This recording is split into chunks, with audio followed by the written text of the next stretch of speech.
Salut à tous, on se retrouve pour l'épisode 1660 du Zap Image. On commence aujourd'hui en ce 4 décembre avec quelques anniversaires comme d'habitude. Tout d'abord, le portugais de l'équipe de Liverpool, Diogo Jota, il fête aujourd'hui ses 25 ans. Il marque beaucoup de buts cette saison. Bon anniversaire à lui. Et il y a aussi le français de Sassuolo, Maxime Lopez, l'ancien Marseillais, il fête aujourd'hui ses 24 ans.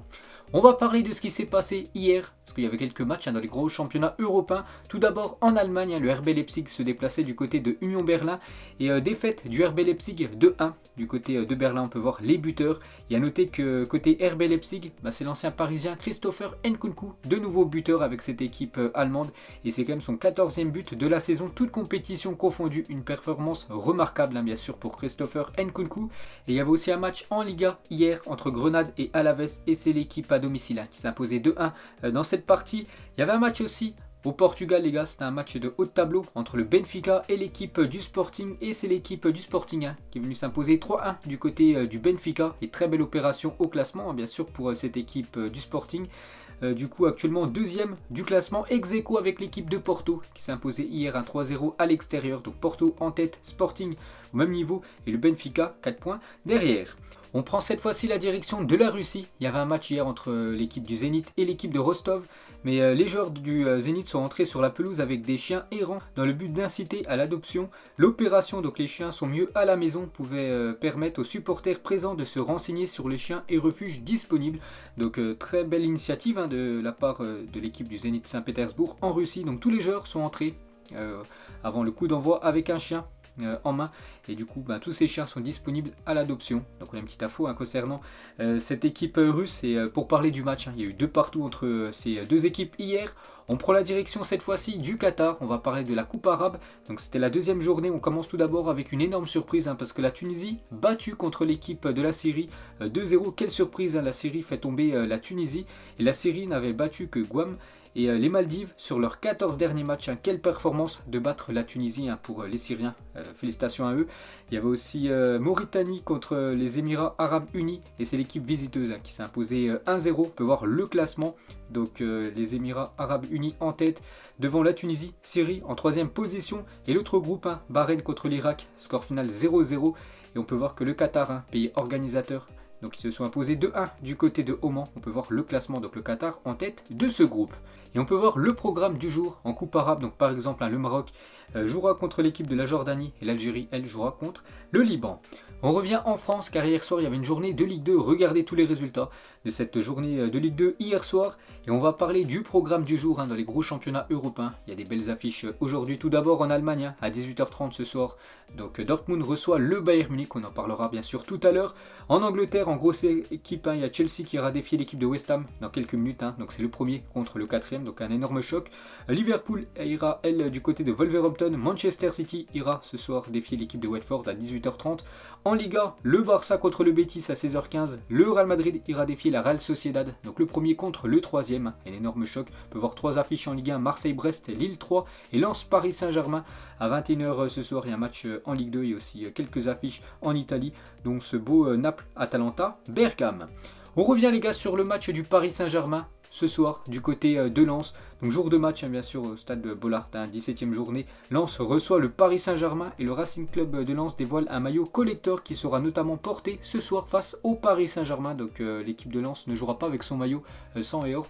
Lens jouera avec ce maillot noir ce soir les gars contre l'équipe du PSG. C'est un maillot collector, vraiment très beau maillot.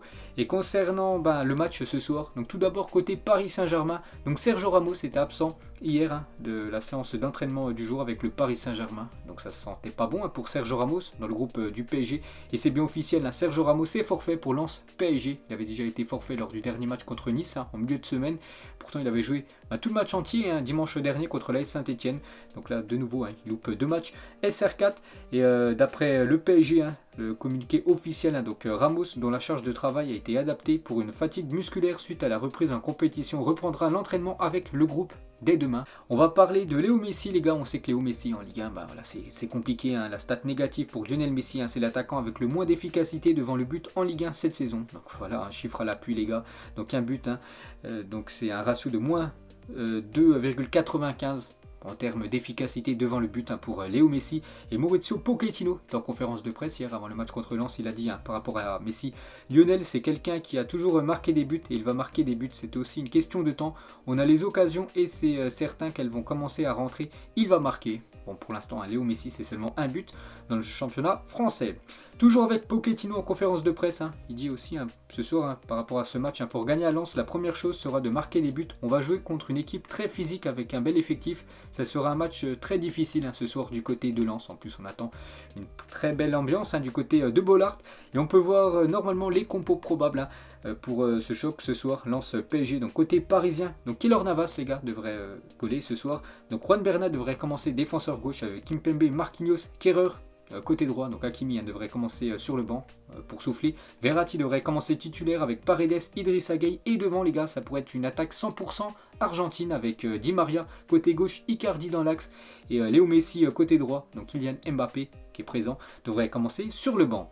Et toujours avec l'attaquant parisien, donc si Lens n'était pas descendu en Ligue 2, Mbappé aurait rejoint le club de cette équipe de Lens parce que Gervais Martel, ancien président de cette équipe de Lens, il a dit j'avais reçu les parents, leur choix s'était porté sur Lens. Là, le père m'explique qu'il est obligé de mettre son fils dans une structure de première division, c'est aussi simple et douloureux que ça. Donc en gros, Mbappé les gars a failli jouer du côté de Lens à l'époque. Donc vous savez, il est sorti du centre de formation de l'équipe de Monaco, mais au lieu d'aller à Monaco, il a failli aller du côté de Lens. Peut-être actuellement, serait toujours un joueur du Racing Club de Lens, bien sûr Mbappé, mais vu que Lens avait descendu en Ligue 2 et les parents de Mbappé voulaient que leur fils rejoigne une structure de Ligue 1, donc c'est pour ça qu'il n'a pas rejoint le club du nord de la France. Toujours avec ce championnat français, on va parler aussi d'un match à 17h, l'Olympique de Marseille reçoit l'équipe de Brest. Et pour ce match les gars, on attend plus de 52 000 personnes qui sont attendues au Vélodrome samedi pour la réception de Brest. N'oubliez pas que lors du dernier match, dimanche dernier, le match avait été à huis clos, donc ce soir il y aura beaucoup de monde. Et Payet les gars est incertain pour OM Brest ce soir. Donc Sampoli en conférence de presse hier, il a dit il ne s'est pas entraîné ce matin parce qu'il n'a pas récupéré totalement, il est resté en salle aujourd'hui. On peut voir qu'il est bien présent dans le groupe marseillais. Dimitri Payet, après ce qui va commencer titulaire ou non, ça on ne sait pas bien sûr, mais il est bien dans le groupe. On peut voir aussi que Under est bien dans le groupe, le joueur turc qui avait loupé les derniers matchs marseillais, et Paul Lirola lui aussi dans le groupe de l'OM. Il a dit on veut très bien faire dans chaque compétition, on aura 5 matchs d'ici la trêve, en Ligue Europa, en Coupe de France et en Ligue 1. On devra gagner les 5 matchs avant la fin de l'année. Et toujours avec cette équipe de Marseille, donc le gros point fort de l'OM cette saison, c'est que Marseille encaisse très peu de buts.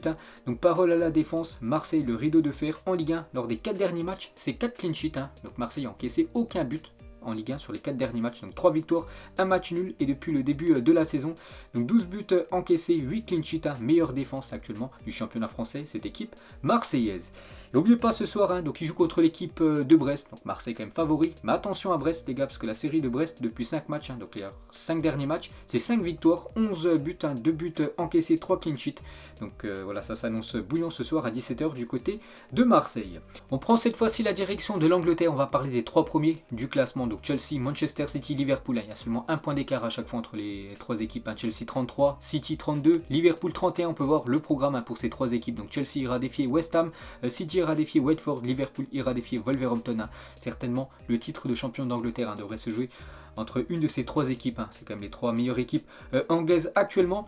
On va parler cette fois-ci du gros match en Allemagne aujourd'hui, le Klassiker.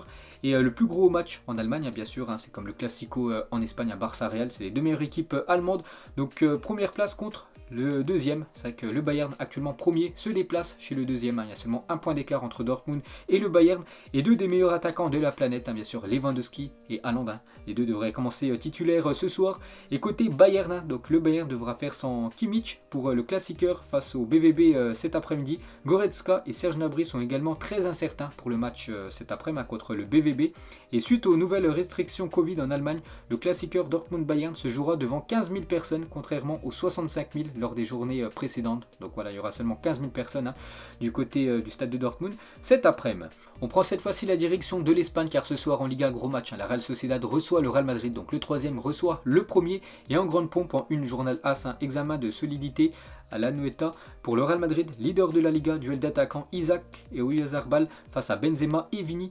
Et en une du journal Marca, samedi bouillant, duel dans le haut du classement pour une 16e journée qui s'annonce passionnante, bien sûr, vu que aussi Barça contre le Betis, qu'on en parlera tout à l'heure, c'est aussi un duel de haut de tableau. Et Carlo Ancelotti, avant ce match, ce soir, la Real Sociedad est une équipe qui joue très bien au football et qui a beaucoup de qualité. C'est une équipe très solide, ravi d'avoir cet examen maintenant dans un stade fantastique. Nous ferons de notre mieux pour gagner ce match ce soir. Et côté Real Sociedad, Xabi Alonso, entraîneur de l'équipe B de la Real Sociedad, un jour peut-être sera l'entraîneur de l'équipe A, donc ancien joueur aussi du Real, il connaît très bien l'équipe du Real Madrid. J'ai beaucoup appris de Carlo Ancelotti, sa capacité à gérer un vestiaire, à prendre des décisions, je le remercie pour ses paroles, il fait un excellent travail, mais j'espère que ce soir la Real Sociedad fera un bon match et obtiendra un bon résultat contre l'équipe du Real Madrid. Et on peut voir les convoqués pour le match du Real ce soir contre l'équipe de la Real Sociedad, donc tout le monde est là, donc Hazard les gars revient dans le groupe, bien sûr Benzema, Modric, Kroos ou même Casemiro figure dans ce groupe. Côté FC Barcelone, donc le Barça cet après-midi à 16h15, le Barça reçoit l'équipe du Betis Séville et on peut voir les compos probables d'après les journaux espagnols. De côté surtout Blaugrana, on va regarder, donc Ter Stegen devrait commencer titulaire, Alba, Araujo, Piqué, Mingueza en défense, milieu de terrain Frenkie de Jong, Busquets et Nico, et en attaque un Gavi côté gauche, Memphis Depay dans l'axe et Ousmane Dembélé les gars devrait commencer titulaire sur le côté droit de l'attaque. Et on peut voir que le joueur français fait la une aujourd'hui du journal Mundo Deportivo, un test pour Munich, parce que voilà, il y a un match important cet après-midi, il y a aussi un match très important les gars la semaine prochaine en Ligue des Champions, vous savez, le Barça se déplace du côté de Munich pour ce match de LDC, il va falloir obtenir un résultat pour les Blaugrana, et c'est officiel bien sûr, ce Bayern-Barça se jouera à huis clos. Voilà, il n'y aura pas de supporters pour ce match de Ligue des Champions, une très mauvaise nouvelle les gars pour le FC Barcelone. Pourquoi? Parce que Ansu Fati n'est toujours pas remis de sa blessure à l'ischio-jambier, il est donc très incertain, donc en gros on peut le dire, il est forfait pour Bayern-Barça le 8 décembre prochain en Ligue des Champions. Donc on sait que le Barça va devoir gagner, donc en gros ils vont devoir mettre des buts du côté de l'Alliance, du côté de Munich, et Ansu Fati les gars, donc un élément important du secteur offensif Blaugrana, qui ne sera pas là contre l'équipe du Bayern, et Ansu Fati ne devrait pas rejouer avant 2022, le staff ne veut prendre aucun risque par rapport à la pépite catalane. Toujours avec le FC Barcelone, donc Xavi par rapport à Dembélé. Pour moi, Dembélé peut être le meilleur au monde à son poste. Ça ne dépend que de lui, de son travail, de son engagement. Pour moi, c'est clair, le projet que l'on a pour le Barça, on le pense avec lui. N'oubliez pas que Dembélé n'a toujours pas prolongé. Et d'après les dernières infos, il ne voudrait pas prolonger du côté du Barça, mais voilà, les dirigeants Blaugrana aimeraient que Dembélé puisse prolonger. Et Laporta, il a dit, ses agents veulent le meilleur pour lui, mais parfois le meilleur n'est pas l'argent. C'est clair pour moi, Dembélé est meilleur que Kylian Mbappé. Voilà pour le président du FC Barcelone. Et toujours avec Laporta, il dit aussi, la prolongation de Dembélé va plus lentement que nous le souhaitons. Mais nous y travaillons toujours, nous voulons qu'Ousmane reste. Il pourrait être un joueur clé si nous parvenons à un accord. Mais pour l'instant, il n'y a aucun accord entre le joueur français et le FC Barcelone. Toujours avec Xavi hier en conférence de presse, il parle aussi de Frenkie de Jong. Frenkie est intransférable, il est très important, il est capable de faire la différence, de marquer, d'être à la dernière passe. C'est vrai que Frenkie de Jong, depuis quelques semaines, on entendait des rumeurs qu'il aurait pu peut-être quitter cette équipe du FC Barcelone, enfin surtout le club, parce que lui se plaît très bien en Espagne. Donc voilà ce que dit Xavi, qu'il est intransférable, de quoi mettre fin aux rumeurs l'annonçant dans le viseur de Manchester City. On va parler les gars de Simon Kadjer, donc j'ai dit lors du dernier match contre l'AC Milan, il s'était blessé le défenseur danois, donc il s'est fait opérer et c'est bien officiel, il est touché au ligament, donc Kadjer sera indisponible 6 mois, donc en gros quasiment fin de saison pour le défenseur Kadjer, donc bon rétablissement à lui. On va parler de Ralf Rangnick, donc le nouveau coach de cette équipe de Manchester United, présenté sous ses nouvelles couleurs de Manchester United, donc demain. Première fois qu'il sera sur le banc des Red Devils, c'est pour la réception de Crystal Palace demain après-midi. Et Evra les gars, donc sur Ralf Rangnick, il a dit: cela commence à devenir un cirque, combien d'entraîneurs a-t-on déjà viré? On ne sait pas s'il vient comme conseiller ou juste pour 6 mois, parce que l'on ne sait pas s'ils attendent un entraîneur avec lequel ils ont déjà un accord pour la future saison, parce que normalement Rangnick les gars, donc il a signé seulement un contrat de 6 mois jusqu'à la fin de saison du côté de Manchester, et après normalement il devrait être viré et Manchester devrait prendre un nouveau coach. Toujours avec cette équipe anglaise, on va parler de Cristiano Ronaldo qui a sauvé avant-hier cette équipe de Manchester contre Arsenal, et les joueurs du Real Madrid sous la dernière publication Instagram de Cristiano Ronaldo, donc Vini Junior, je l'ai dit hier, un numéro 1, Iker Casillas, il a mis un alien, donc en gros voilà, l'extraterrestre bien sûr, Cristiano Ronaldo et Marcelo, donc le joueur du Real Madrid toujours. une chèvre pour dire le GOAT. CR7, on va parler de Courtney House, donc c'est un défenseur de Aston Villa, a percuté ce matin une clôture d'école maternelle avec son Lamborghini Urus récemment acheté. Heureusement, il n'y a que des dégâts matériels, donc bon rétablissement aux défenseurs d'Aston Villa. Les joueurs nommés pour le joueur du mois de novembre en première ligue, on a le choix entre Alexander-Arnold, Cancelo, Emmanuel Denis, Bernardo Silva, Diogo Jota qui fête son anniversaire aujourd'hui et McGinn, le milieu écossais de Aston Villa. Donc moi je le donnerais directement les gars, Bernardo Silva. Il est tout simplement énorme actuellement du côté de City. On peut voir les 3 entraîneurs nommés pour être élu le meilleur entraîneur du mois. Donc Steven Gerrard, Pep Guardiola et Jürgen Klopp. On va parler cette fois-ci du meilleur joueur du mois de novembre du côté du Real Madrid. Et de nouveau les gars, c'est Vini Junior qui reçoit cette récompense. Félicitations à lui qui avait déjà remporté le trophée du joueur du mois d'octobre du côté du Real. Félicitations au jeune crack brésilien et pour la 3e fois en 4 mois, Vini Junior a été élu joueur du mois au Real. Donc au mois d'août, au mois d'octobre, au mois de novembre et au mois de septembre bien sûr. C'est l'attaquant français Karim Benzema. On va parler du club d'Étaples, donc c'est une équipe de R2. A reçu une amende de 5 000 € de la part de la FFF pour avoir utilisé des fumigènes lors de leur match de Coupe de France face à Quevilly. C'était le 13 novembre dernier. Donc grosse amende, surtout pour une équipe amateur. Voilà, c'est pas une équipe professionnelle. Donc 5 000 €, c'est quand même un gros coup dur pour cette équipe. Donc lors de ce match, l'équipe de Étaples s'était inclinée 3-1 contre l'équipe de Quevilly. On va parler de Horst Eckel, décédé aujourd'hui à l'âge de 89 ans.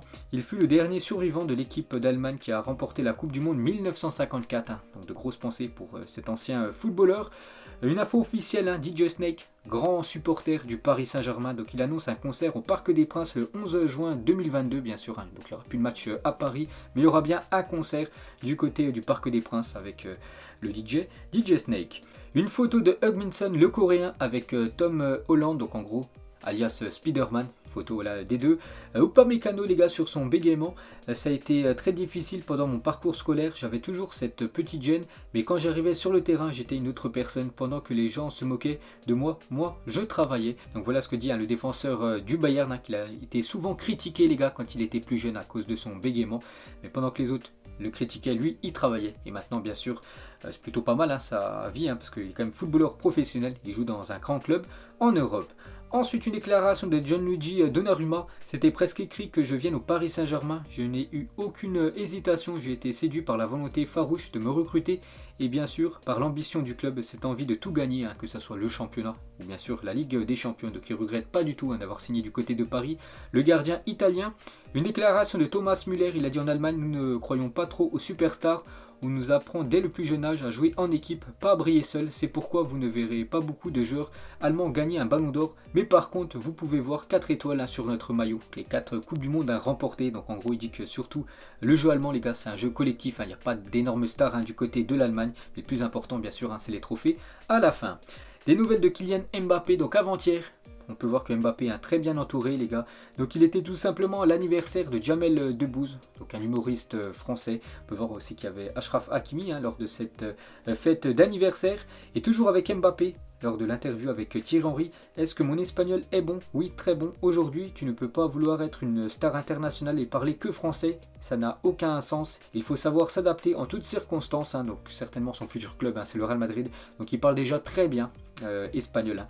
Kylian Mbappé et Séphérine les gars sur Mbappé. Donc pour moi, Michel Platini a été à son époque le meilleur joueur ou l'un des meilleurs joueurs au monde. Plus tard, Zinedine Zidane a été un formidable joueur également. Et selon moi, Kylian Mbappé est probablement aujourd'hui le meilleur joueur au monde.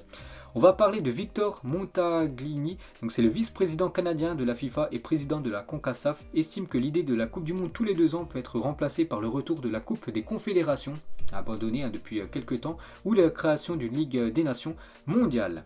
Une déclaration d'André-Pierre Gignac qui se plaît très bien actuellement du côté du Mexique. Il a dit: le Mexicain est noble. Ici, il y a des gens qui ne mangent pas tous les jours de match pour pouvoir se payer un billet de 200 pesos, en gros 9 €, et être tout en haut du stade. Ces gens font partie de mon rêve. Donc voilà, il y a des supporters mexicains tellement qu'ils aiment le football, ils préfèrent ne pas manger et pouvoir se payer une place pour aller voir leur équipe.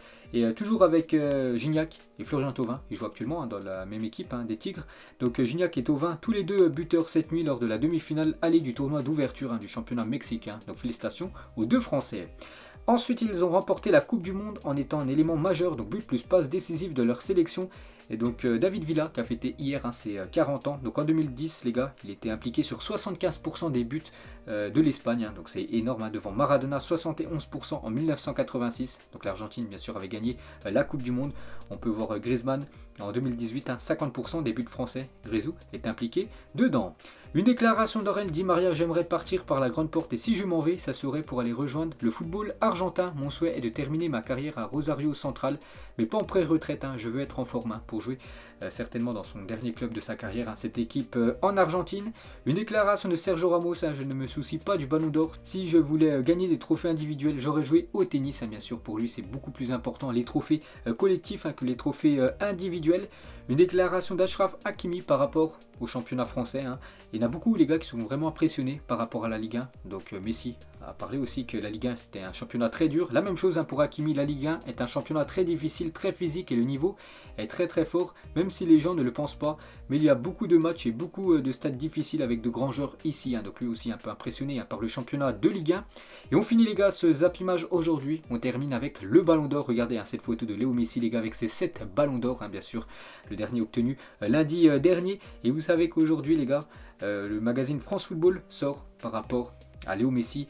Et on peut voir dans ce magazine tous les votes des 170 journalistes qui ont voté pour le ballon d'or. Et par exemple, le journaliste argentin a mis bien sûr Messi en tête devant Benzema, Cristiano Ronaldo 3e. Le journaliste polonais, il a mis Lewandowski en tête bien sûr, Jorginho 2e, Messi 3e. Le journaliste italien, il a mis Jorginho en tête, lui qui a terminé en 3e position. Et pourquoi les Français ne gagneront jamais? Donc l'Argentine a voté Messi, la Pologne a voté Lewandowski, l'Égypte a voté Mohamed Salah qui a terminé 7e du Ballon d'Or, l'Italie a voté Jorginho, 3e du Ballon d'Or, et le journaliste français Pascal Ferré a voté lui Lewandowski. On peut voir Pascal Ferré, le rédacteur en chef de France Football, donc il a mis Lewandowski en tête, Messi 2e et Karim Benzema 3e. Pourtant Benzema c'est quand même un favori, il n'a même pas mis Benzema en tête bien sûr pour pouvoir récupérer ce Ballon d'Or. Donc quelques autres votes, par exemple le journaliste turc, il a mis CR7 en première position devant Lewandowski, Kanté 3e, il n'y a même pas de Léo Messi dans le top 5. Le journaliste du beau temps, Salah 1er, Kanté 2e, Haaland 3e. Le journaliste Salvador, les gars, Jorginho 1er, Sterling 2e, Lewandowski en 3e position. Le journaliste brésilien, les gars, donc il a mis Neymar en 5e position, mais c'est Kevin De Bruyne qui l'a préféré.